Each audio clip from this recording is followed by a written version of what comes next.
Everybody, and welcome to another NintendoFuse game chat. Today, we're talking about four games in the Mystery Box series for the Nintendo Switch.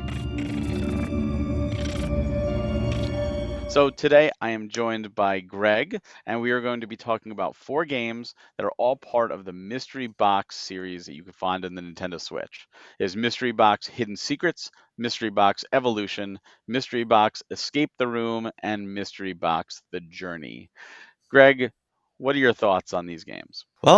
They pretty much can all be looked at just as you're just like holding like a box like in your hands, and there you could just turn it in different directions, and then just be taking those clues and try to solve various puzzles to hit certain switches or solve different things just to completely open the box. So basically all the games kind of revolve around this tactic, but then like as you go to different subject matters, like where you're escaping the room, then it's obviously they're trying to have you solve this box before you're able to actually leave the room, and they come up with more different like scenarios with the other types of puzzles like with that regard. But they pretty much all kind of play the same, where you just have a standard like six-sided cube, and then you can just spin it around to go to the different sides looking for clues and different pieces just to unlock the puzzles. So the puzzles overall were pretty engaging at some facts, and they obviously have to have you with a starting point. So sometimes they'll have like a clue like 1 2 3 4, and then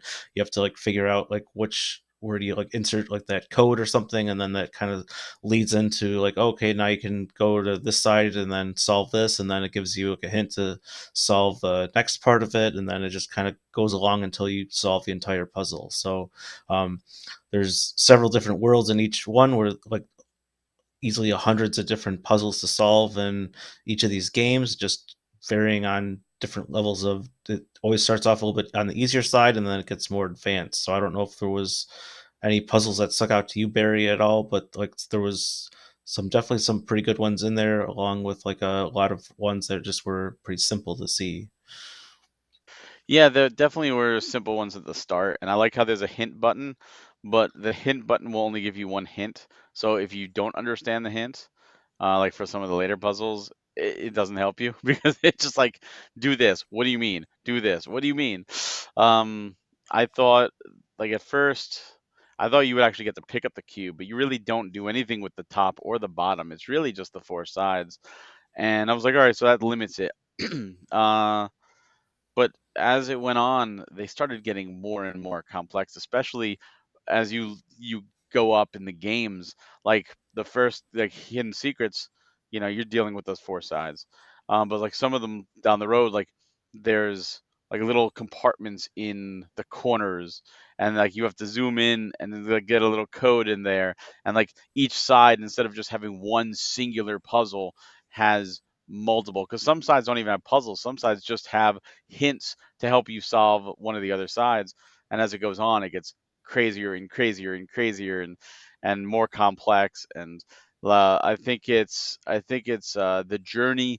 There's like hieroglyphics in some, and like it kind of goes above and beyond outside of traditional squares and circles and colors and numbers and stuff that you would see in like the earlier games. Um, I don't know about you. I My one big negative I would feel is that the games did feel very samey. Even though there were definitely different puzzles and different complexities to the puzzles, even Escape the Room, it all just felt like this could have been one game. Because to me Yeah, it just felt similar. yeah, I definitely agree with you there, because it essentially just could have been one mega collection of different puzzles, because it didn't seem like it was enough to differentiate each type. All they were just kind of doing was just kind of, that's what I was saying, it just kind of switches up the scenario. And then I do agree with like the hint system was not always necessarily the easiest thing to understand. Sometimes it was like, oh wow, that was kind of obvious, I probably should have got that. And then others like, oh, just do this, like, well, how or where? And that doesn't say like which side of the box to go to or something like that at that point too. Like I saw it on a few times I had clicked the button too. So like other times it would say like, oh, maybe we should go check out this side or look for this particular clue on this, and then it was able to click a little bit further. But then, as you said, there's a few that you come across where it's like, okay, do this, and like, well, how? Like, you don't even tell me what it's supposed to do there. And then, in addition, they also have like this random like tile that you can find on some of the side on one of the four sides to unlock like a bonus puzzle. Even that can be kind of hard to see because it's very slightly like a different shade, just like a very like a slightly darker or slightly lighter than that side of the pattern on that side of the box. So it's a lot of the times like it could be easily missed if you're not actively looking or just even clicking around for it. Thankfully, there didn't seem to be any extreme, like any punishment for just tapping all over the side of the box, as long as it wasn't on some of like the latches or the actual puzzle element of it. But um, that part at least was appreciated to help find some of the hidden parts. Yeah. And not every puzzle has those either, because I was like, oh, I'm started looking, and at least I didn't find them on every puzzle. So I'm not sure. Maybe they were, and I just missed them.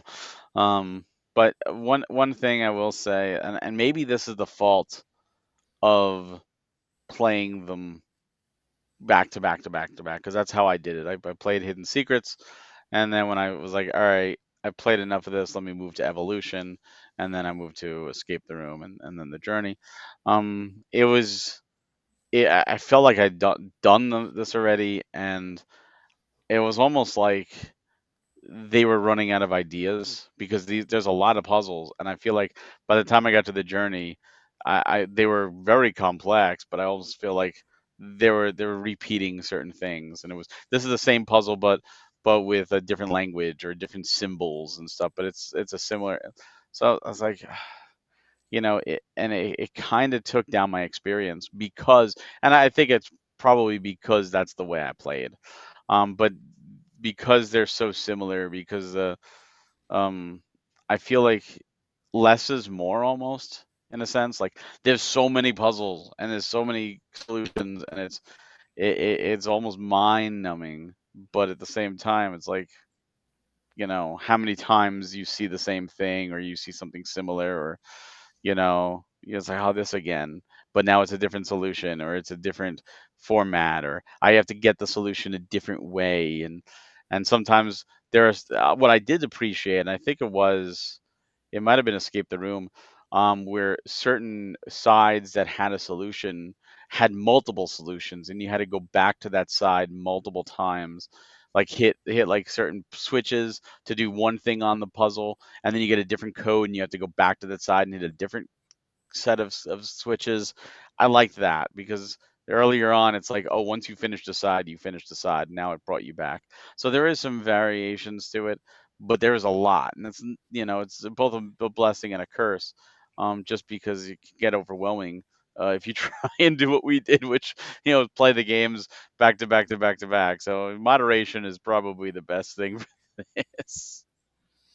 Easily, and I think that's where it also kind of would have fit in just as almost like a bundle pack to have them all together, because they do feel very samey, and there's a lot of the same things where you're just like, okay, you just got to enter in like the code as you saw it. And then that was a nice change, like whatever the third one, I think also the fourth one had something like that too, where each like the sides had multiple puzzles on them, or like multiple things to find, where you're like peeling back a corner, or it has a second hint, or even just like you can like enter a different code and get a different outcome on that side too. So it was able to reuse that side to further um, solve additional puzzles. So even having like that option, like just that's where it almost feels more beneficial, where you can almost have like an all in one because of some of how similar some of these puzzles were. They just kind of changed up like the symbols and stuff, and there wasn't really much really expanding between each game necessarily, individual game.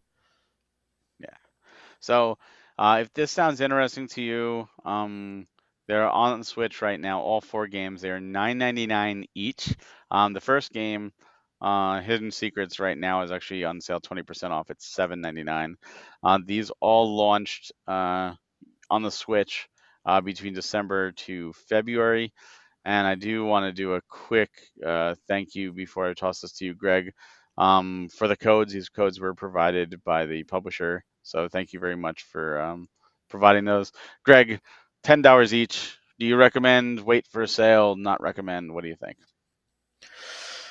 I would probably, if you like kind of solving kind of puzzles and just like a cube, I would try to say maybe just pick up one that sounds the most interesting to you, because pretty much you will be just getting essentially the same game, just kind of reskinned with a few different things. But if you obviously aren't really much of a puzzle guru or anything, then it would be easily to say not to recommend any of them at all. So it kind of just more depends on if you like the kind of mobile style, like tapping like on to aside to find different clues and puzzles, and it could be your perfect kind of puzzle game just to kind of go through a number of them, because I mean, as I said, there are like hundreds of them. So in that sense, it could be worth it to pick up like one that sounds the most interesting, and you'll get a pretty good experience, but not necessarily like it's not really greatly expanded if you were to buy all four of them. Yeah, I can echo that. I think if this sounds interesting to you, the concept and the idea of these mystery boxes, I would recommend pick one, and pick whichever one sounds the most interesting. $10 isn't a bad price for one of these. You do get a lot of content. If it's on sale, even better, but only if you really like puzzle games. Because if you don't like puzzle games, you're gonna hate it. And then if you do enjoy that one, at your own discretion, choose to pick up any of the other three games or all of them if you really love them. But I can't really recommend one over another because they are very samey, and it really depends on your taste of what you want.